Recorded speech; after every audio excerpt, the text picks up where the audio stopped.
E o interessante é que Pedro, 3 anos com Jesus, nunca largou a espada, nunca largou a peixeira. Deus sabia do podre de Pedro e nunca pediu para Pedro largar o podre. É porque não é Jesus que vai fazer com que você mude de vida. Você precisa querer mudar de vida. Jesus, ele vem, ele, ó, eu quero te salvar, eu quero mudar a tua vida. Mas eu preciso querer que Jesus faça alguma coisa. Tem crente que está 30 anos na igreja, não larga bebida. Está 30 anos na igreja, não larga fofoca. Olha para a vida do irmão, calúnia, murmura, reclama. Sai do culto como esse, um culto maravilhoso. E sai daqui ainda reclamando, dizendo que a igreja não estava bom, o culto não estava bom. Pregador não presta, o louvor não presta. Quem não presta é você. Mas hoje há a oportunidade de você aceitar Jesus de novo e descer e mergulhar na água do Espírito. Ainda há oportunidade hoje. Ainda há oportunidade. E Pedro, o interessante de Pedro é que Pedro negou Jesus, e a primeira coisa que Jesus faz quando ressuscita, vai procurar Pedro. Aonde Pedro está? Cadê Pedro? E lá vai Jesus encontrar Pedro na beira da praia. Pedro já estava pensando em voltar a pescar novamente. Quando Pedro nega Jesus 3 vezes Jesus pergunta para Pedro: ó Pedro, por um acaso, Pedro, tu me ama? Aí Pedro fala: sim, Senhor, eu te amo. Pela segunda vez, o Senhor pergunta ao Pedro: por um acaso tu me ama, Pedro? Aí Pedro fala: sim, Senhor, é claro que eu te amo. Pela terceira vez, Jesus pergunta a Pedro: ó Pedro, por um acaso, Pedro, tu me ama? Aí Pedro abaixa a cabeça, quem sabe corre uma lágrima dos olhos, olha para Jesus e fala: ah, Jesus, tu sabe de todas as coisas. Tu sabe o que eu vejo na minha rede social, Jesus. Tu sabe o que eu pesquiso no Google. Ô Senhor, tu sabe como está o meu interior, Jesus. Tu sabe de todas as coisas. Aí Jesus olha para Pedro e fala: então apacenta minhas ovelhas.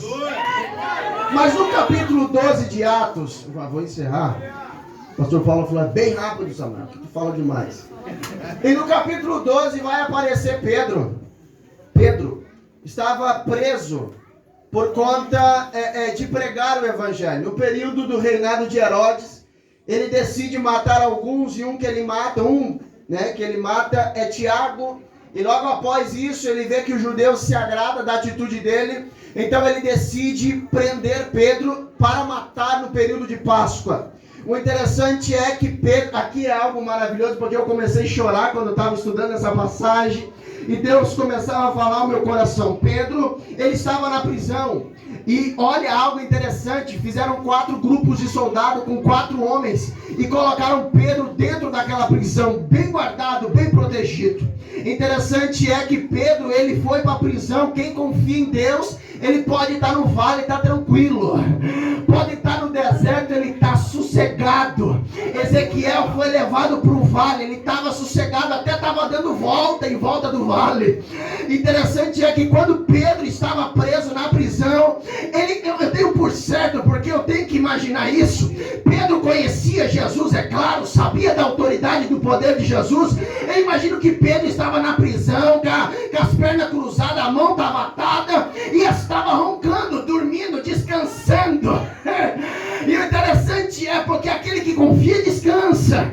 Agora, se você chegou aqui preocupado, chegou aqui, meu Deus, é isso que vai acontecer, segunda-feira tem isso para mim fazer, não descansa. Pedro estava na prisão, mas estava descansando, estava roncando, estava dormindo, e algo acontece glorioso. Isso que está faltando na igreja no século 21. A igreja vai dizer que a igreja se reuniu para orar. Pedro não pediu para ninguém orar por ele. Só que a igreja que tem intimidade com o papai sabe que o poder que é no joelho dobrado tem poder de libertar o homem da prisão. Interessante é que a igreja se reuniu para orar. A igreja começava a orar. A igreja começava a buscar, dizendo: solta Pedro, Jesus. Liberta Pedro, Jesus lá. Pai, solta o Pedro, Jesus, e liberta o Pedro. E eu tenho por certo que Pedro já estava dormindo, porque já era de madrugada. Oh glória, a tua resposta vai chegar nessa madrugada. Você acredita? Você acredita? Você acredita? Pedro sentadinho deitadinho, descansando, o anjo vem e toca no ombro de Pedro. E fala: ô Pedro, levanta aí, Pedro. A Pedro, quem sabe, limpando os olhos. Mas peraí, o que está acontecendo? Tem uma multidão orando por ti, eu tive que vir te buscar. Jesus está falando aqui nessa noite. Tá difícil, tá doendo, mas tem alguém que está orando por ti. Lá, subicalai. Eu não sei não, mas os obreiros estão ouvindo aqui, eu estou ouvindo. Eu estou ouvindo o barulho de corrente quebrar essa noite.